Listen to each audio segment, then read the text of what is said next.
Shalom Bapak Ibu yang dikasih oleh Tuhan. Kembali kita dalam renungan, kita sehat, kita kuat. Salam sejahtera buat semuanya dimanapun saudara berada. Mari kita masuk dalam pujian dan kita menyembah Tuhan. Dan kita mau belajar lagi apa yang Tuhan mau dari setiap kita untuk perkenanannya setiap hari. Haleluya, percayalah masalahmu sebesar apa, ketika Tuhan turut bekerja maka engkau akan mendapatkan jalan keluarnya. Haleluya, mari kita masuk dalam pujian ini. Di setiap persoalan engkau turut bekerja Bapa. Persoalan engkau turut bekerja, mendatangkan kebaikan dalam hidupku. Amin. Di setiap pergumulan kau telah merancangkan hari depan yang sejahtera dan penuh harapan. Kau yang selalu ku andalkan Bapa, sungguh kami hanya mengandalkan Engkau Tuhan, hanya Engkau yang kami nantikan Bapa. Amin. Yang selalu ku andalkan, yang selalu ku nantikan, salahku mujizat pasti terjadi. Kami percaya Tuhan.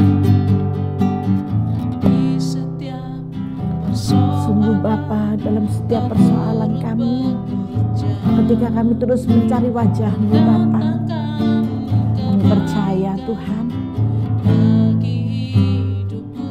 Amin, amin. Di setiap pergumulan Kau telah merancangkan hari depan yang sejahtera dan penuh harapan. Percayalah saudara, percayalah dengan pujian ini.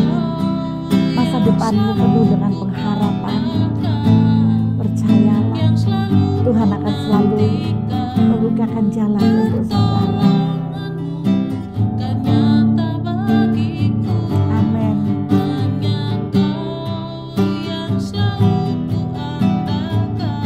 Amin.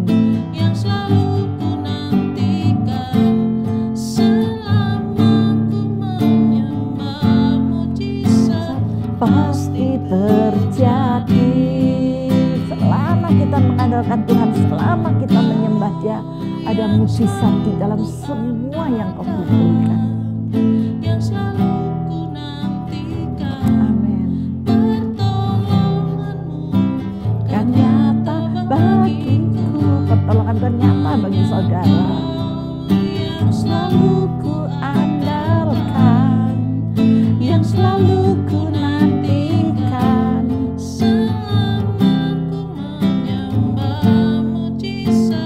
pasti terjadi. Amin.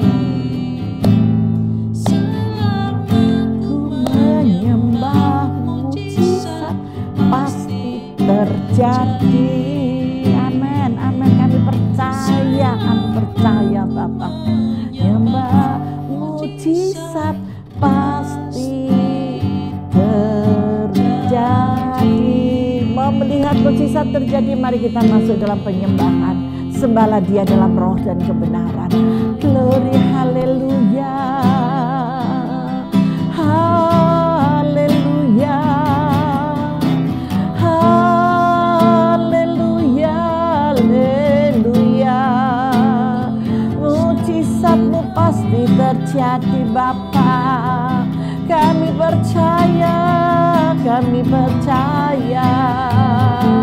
Oh Yesus, haleluya. Kami percaya Tuhan, mujizat yang besar pasti terjadi. Haleluya, haleluya, haleluya. Hiralaya narala masih naralamo. Haleluya, haleluya. Terima kasih Tuhan, terima kasih Bapa. Kami bersyukur, kami bersyukur Yesus. Haleluya, haleluya, haleluya. Kiralaya darala masih, idaralaya daralambo. Haleluya, haleluya. Terpujilah namamu ya Yesus. Haleluya.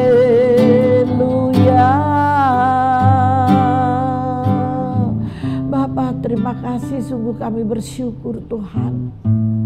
Kami percaya Bapa, ketika kami melekat kepadamu, ketika masalah boleh datang, tetapi kami percaya mujizat pasti terjadi. Lebih-lebih ketika kami menyembah Engkau, Engkau menilik satu persatu masalah persoalan kami, dan kami mendapatkan jalan keluar Bapa.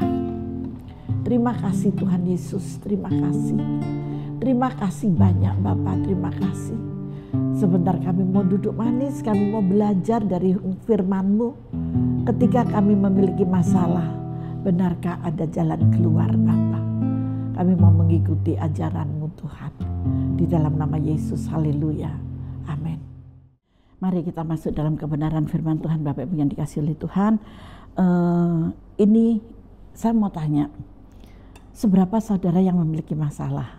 Saya yakin semua punya masalah, tetapi janganlah engkau hanyut dalam masalahmu, karena di dalam masalah itu akan menimbulkan banyak sekali hal-hal yang tidak kita inginkan, terutama sakit, penyakit. Sakit apa? Asam lambung naik itu bermasalah, menjadi satu pusat masalah. Ketika saudara menghadapi masalah, harus tenang. Amin. Ibu enak ngomong karena ibu bisa berdoa. No, bukan karena saya bisa berdoa. Saya pun punya masalah, tapi saya berusaha untuk keluar dari masalah itu. Supaya apa? Supaya saya tidak minum obat karena asam lambung saya naik. Jadi saya mencari hadirat Tuhan, saya menyembah Tuhan. Saya tidak bisa berdoa, saya menyembah Tuhan. Saudara pun bisa lakukan itu, karena Tuhan tidak pernah berbeda di antara kita. Menyembah Tuhan. Mari. Hari ini kita selalu diajarkan oleh Tuhan pekerjaan-pekerjaan Tuhan yang ada di dalam saudara itu untuk perkenanan dalam kehidupan saudara. Saya memberi judul hari ini, jalan keluar dari Tuhan. Di dalam Yesus percayalah ada jalan keluar. Amin. Masalahmu boleh ada, persoalanmu boleh ada, tetapi jalan keluar juga ada. Ketika apa? Ketika saudara mencari Tuhan, bukan mencari hantu. Amin. Ketika saudara mencari Tuhan, jalan keluar itu pasti ada. Kalau Tuhan memberikan jalan keluar dari setiap permasalahan dalam hidup saudara, saudara selalu mengatakan Tuhan terima kasih. Karena apa? Selalu yang dari Tuhan itu bukanlah jalan keluar yang rumit dan membingungkan. Tuhan tidak pernah memberikan jalan keluar yang rumit dan membingungkan saudara. Lempeng aja, jalanku lurus untukmu.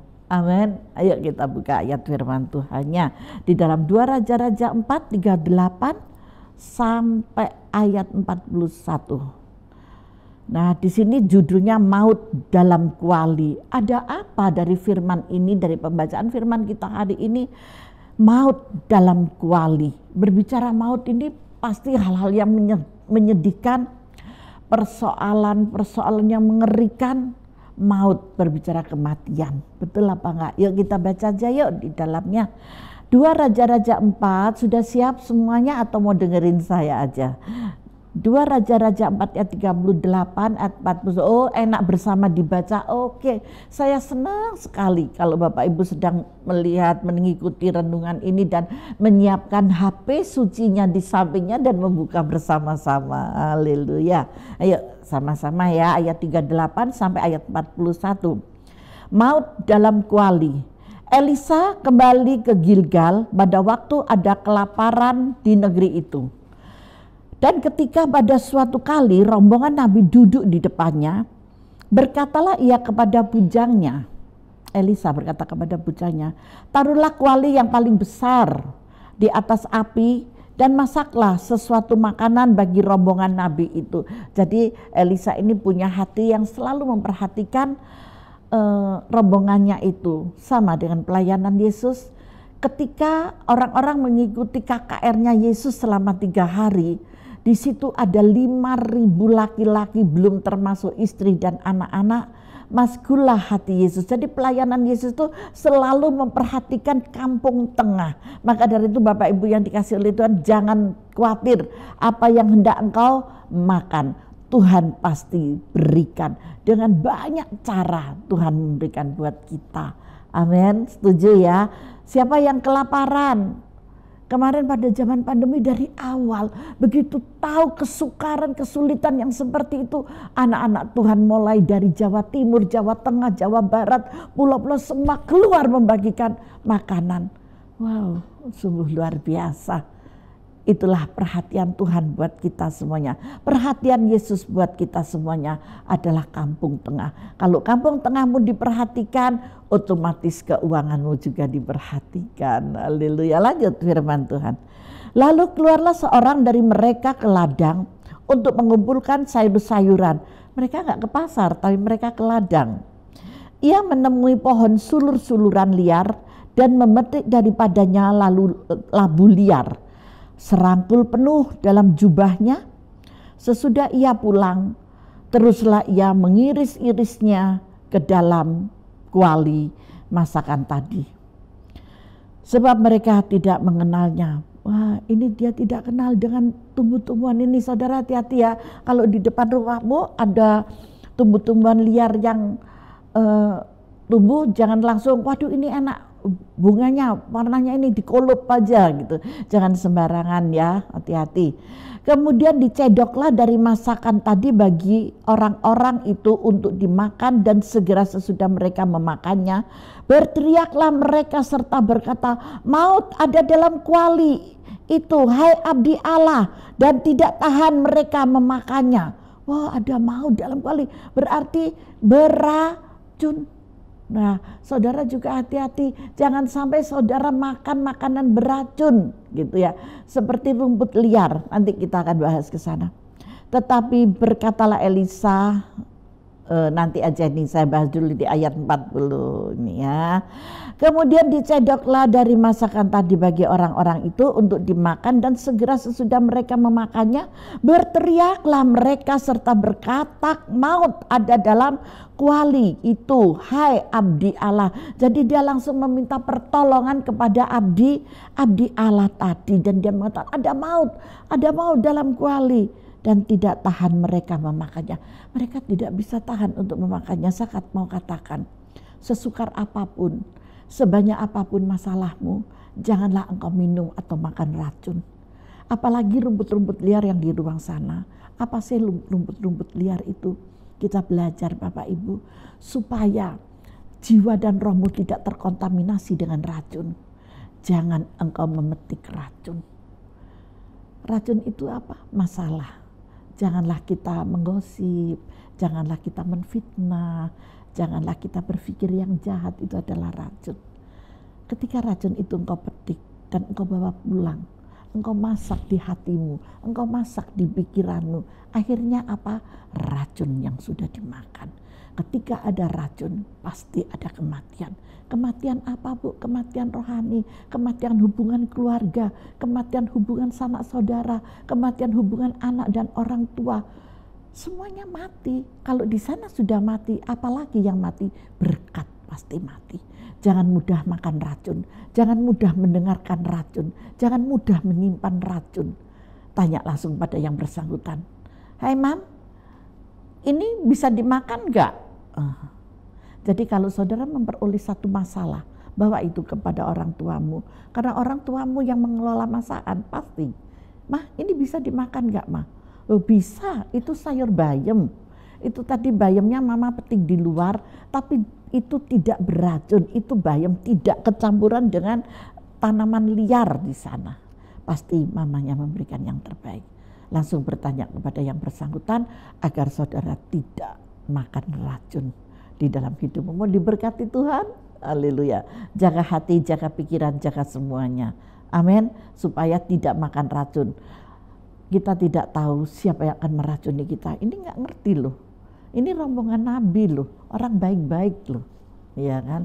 Jadi kita belajar di sana supaya kita tidak keracunan. Di ayat 41 apa yang dikatakan oleh Elisa, tetapi berkatalah Elisa abdi Allah itu, ambillah tepung, dilemparkannyalah itu ke dalam kuali serta berkata, cedoklah sekarang bagi orang-orang ini supaya mereka makan. Maka tidak ada lagi sesuatu bahaya dalam kuali itu. Wow, berikan kemuliaan bagi Tuhan.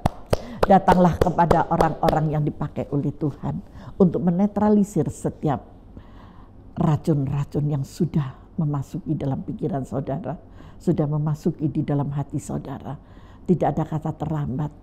Datanglah, koreksilah bersama. Benarkah A mengatakan demikian, B mengatakan demikian, dan A menanggapi demikian, B menanggapi demikian. Karena dari siapa? Karena dari C. Faham dengan apa yang saya katakan? Baik secara jasmani, baik secara rohani, baik secara hubungan keluarga, racun selalu ada dalam kehidupan kita. Berjaga-jagalah senantiasa dan percayalah, tersungkur di bawah kaki Yesus. Ketika engkau bersusah hati, bersedih hati, jangan lari kepada hantu, larilah kepada Tuhan. Tuhan sanggup untuk menyelesaikan masalahmu. Haleluya. Di sini mau saya katakan jalan keluar dari Tuhan selalu simpel dan sederhana. Dapat diselesaikan dengan memuji dan menyembah Dia seperti pujian yang sudah kita pujikan tadi. Hanya Kau yang selalu kuandalkan. Ketika kita mengandalkan Tuhan, menantikan Tuhan, dan selama kita menyembah Tuhan, mujizat itu pasti terjadi dalam kehidupan saudara. Saya ingatkan, kalau ada masalah, menangislah silahkan. Berpikir silahkan, tapi saya mau yang positif, jangan yang negatif. Apakah perlu Bu saya cross check? Kalau saudara tidak bisa bicara, orang yang nggak bisa bicara, nggak usah cross check. Serahkan ke Tuhan. Tuhan akan singkapkan semua yang terselubung. Ini kalau masalah jasmani, masalah keluarga, bukan masalah makanan. Ya, saya mengambil di sini firman Tuhan ini adalah makanan rohani kita. Maka saya memberitahukannya tentang kerohanian kita. Dari rohani, dari kehidupan keseharian ini, bukan makanan jasmani itu, tetapi yang terutama makanan hubungan dalam kekeluargaan. Karena hubungan keluarga itu sangatlah terpenting Bapak Ibu. Jangan mudah untuk diadu domba, jangan mudah untuk menerima fitnahan. Kalau ada orang mau berfitnah saudara, silakan dia menfitnah. Itu urusannya sama Tuhan, bukan sama kita. Gak perlu kita sakit hati, bersimpuh di bawah kaki Tuhan, menangis kepada Tuhan. Tuhan akan berikan jalan keluar. Kalau Tuhan sudah berikan jalan keluar, berkat Tuhan melimpah dengan ruah. Dan saudara tidak akan kekurangan kampung tengahmu, kelaparan kampung tengahmu, tidak. Semuanya Tuhan akan cukupi. Jalan keluar dari Tuhan selalu simpel dan sederhana. Amin. Yang kedua, jalan keluar dari Tuhan selalu mulai dari yang ada. Apa yang ada? Pujian dan penyembahan. Ada doa, ada hubungan intim dengan Tuhan, ada suara yang berbicara. Itu hal yang kedua. Itulah sebabnya kita tidak perlu merasa terlalu miskin, tidak boleh terlalu minder, merasa tidak sanggup untuk menyelesaikan setiap persoalan yang ada karena merasa tidak punya apa-apa lagi. Jangan, ya, jangan sampai engkau terjepit di sana. Itu adalah tipu muslihat iblis. Tidak punya sesuatu yang dibanggakan. Jangan sampai aku bukan seperti dulu lagi. Aku ini sudah gak punya apa-apa lagi, orang sudah gak percaya dengan aku, apalagi omonganku orang-orang gak akan percaya, apalagi banyak fitnahan, banyak tuduhan. Jangan, dari keluargaku aku sudah dibuang, dari keluargaku aku dijauhi. Jangan punya pemikiran yang sedemikian. Tidak ada satupun yang engkau banggakan. Ingat bahwa Tuhan selalu memulai dari apa yang ada pada saudara. Segenggam tepung dilemparkan ke dalam kuali, menetralisir semua racun yang ada di sana. Apa yang dilakukan Elisa, saudara dapat melakukannya. Haleluya. Jangan takut ya, jangan takut. Terus tetap memiliki semangat. Jika disertai Yesus, hasilnya pasti dahsyat dan luar biasa. Berikan kemuliaan bagi Tuhan. Amin. Haleluya. Hal yang ketiga, jalan keluar dari Tuhan pasti tidak mendatangkan stres. Saudara tidak akan stres. Masalah boleh ada, semuanya boleh ada. Ya, ada kesempatan untuk kita keluar. Ngapain kita harus stres? Kampung tengahmu dijaga baik-baik. Mahal loh obat untuk ini. Bisa masuk rumah sakit, kerjaannya cuma infus. Saya dulu di tahun 88 saat saya masih jadi kontraktor. Sebelum saya jadi hamba Tuhan, Bapak Ibu. Saya sering stres. Masuk rumah sakit 10 hari sekali. Aduh, saya ngurusi kantor, ngurusin lapangan. Pekerjaan saya dulu di pembangunan jalan dan jembatan, Bapak Ibu ya. Mungkin Bapak Ibu nggak akan percaya gitu. Tapi itu kenyataan. Bangunan sekolahan, belum saya kalau pengadaan barang di fakultas-fakultas itu. Stres saya, stres berat. Saya pulang malam dari workshop jam 1, jam 2 malam. Apalagi kalau kita sudah mulai makan, mencoba untuk mencampur ini hot mix. Waduh, itu saya pulangnya rata-rata jam 2 malam. Stres banget, besok pagi saya harus ngantor, saya harus ke lapangan, harus ngurus termen dan yang lainnya, itu saya handle sendiri semuanya. Tetapi pada akhirnya stres yang sangat berat di tahun 88, dari tahun 87 sampai 88 itu saya stres banget gitu ya. Tapi Tuhan luar biasa, masih memberikan kesempatan buat saya untuk saya hidup dan saya bisa berbagi dengan saudara hari ini. Tinggalkan itu, saya lebih tenang ketika saya bersandar kepada Tuhan, dan apa yang Tuhan mau saya boleh menjadi abdi-nya Allah. Haleluya, seperti Elisa gitu ya. Jalan keluar dari Tuhan pasti tidak mendatangkan stres. Yesus berkata, marilah kepadaku hai kamu yang letih lesu dan berbeban berat, aku akan memberikan kelegaan kepadamu. Saudara percaya, berikan kemuliaan bagi Tuhan. Yes, amin. Haleluya, Tuhan baik. Kalau kita menyelesaikan sesuatu dengan stres, maka itu pasti bukan yang dari Tuhan. Sebab jalan keluar dari Tuhan justru memberikan ketenangan dan ketentraman dalam hidup saudara. Tenang, masalah ada, tapi hati bisa tenang, bisa tidur, bisa. Badan capek semua, ya badan capek semua, tapi kita masih bisa tidur, bisa terlelap di mobil pun sampai ngorok-ngorok. Itu apa? Karena ada ketenangan dalam jiwamu, ada ketenangan. Amin. Nggak terus dibikinnya apa, nggak usah. Begitu melek, mikir lagi, tidur sama Tuhan ditidurkan lagi. Berbahagialah engkau yang bisa tidur tanpa Valium. Haleluya. Saya dulu sering minum Valium Bapak Ibu, tapi sekarang mas nggak ada namanya Valium, dibakar dalam nama Yesus. Waktu kita mulai mencari jalan Tuhan, maka Tuhan sendiri yang berperang menggantikan kita. Kemarin saya mendapatkan ini, ketika saya tidak mampu, ketika saya tidak kuat, Roh Tuhan berbisik kepada saya dan merangkul saya. Dia katakan, jangan susah anakku, aku yang berperang gantikan kamu. Wow, langsung saya sembuh dan bangkit. Yang keempat, jalan keluar dari Tuhan memampukan kita untuk melihat kemuliaan Tuhan. Jalan keluar yang dari Tuhan itu memampukan kita. Amin. Untuk kita melihat kemuliaan Tuhan. Waktu jalan keluar datang dari Tuhan, maka kita akan kagum melihat kemuliaan Tuhan yang tidak pernah kita pikirkan, yang tidak pernah kita mimpikan. Itu yang Tuhan berikan buat kita. Kita tidak akan mungkin menjadi sombong dan membanggakan diri. Kita akan tetap menjadi orang yang biasa, kita menjadi orang yang tetap merendahkan hati, dan kita tidak menjadi penfitnah, dan kita tidak menjadi pengadu domba. Kita tenang di sana, kita mengikuti jalan-jalannya Tuhan. Itu yang dari Tuhan. Kita tidak mungkin bisa merasa lebih hebat dan lebih kuat lagi. Enggak, kita justru aku tanpa ada Roh Kudus, tanpa ada teman-teman yang ada di sampingku, aku tidak akan pernah mampu. Karena berat. Tetapi ketika aku diberi Tuhan teman-teman yang baik, aku bisa. Dan semuanya dapat selesai. Dan itu lebih kuat untuk menghadapi semuanya. Akhirnya kita dapat berkata, saya ada sebagaimana saya ada. Itu semata-mata karena kasih dan anugerah Tuhan yang dicurahkan dalam hidup kita. Haleluya. Amin. Demikian firman Tuhan. Tuhan Yesus memberkati kita semuanya. Mari kita masuk dalam doa. Bapa, terima kasih buat firman-Mu hari ini. Buat pengajaran-Mu hari ini. Kami mau kuat. Kami mau terus mau berjalan dalam jalan kebenaran-Mu.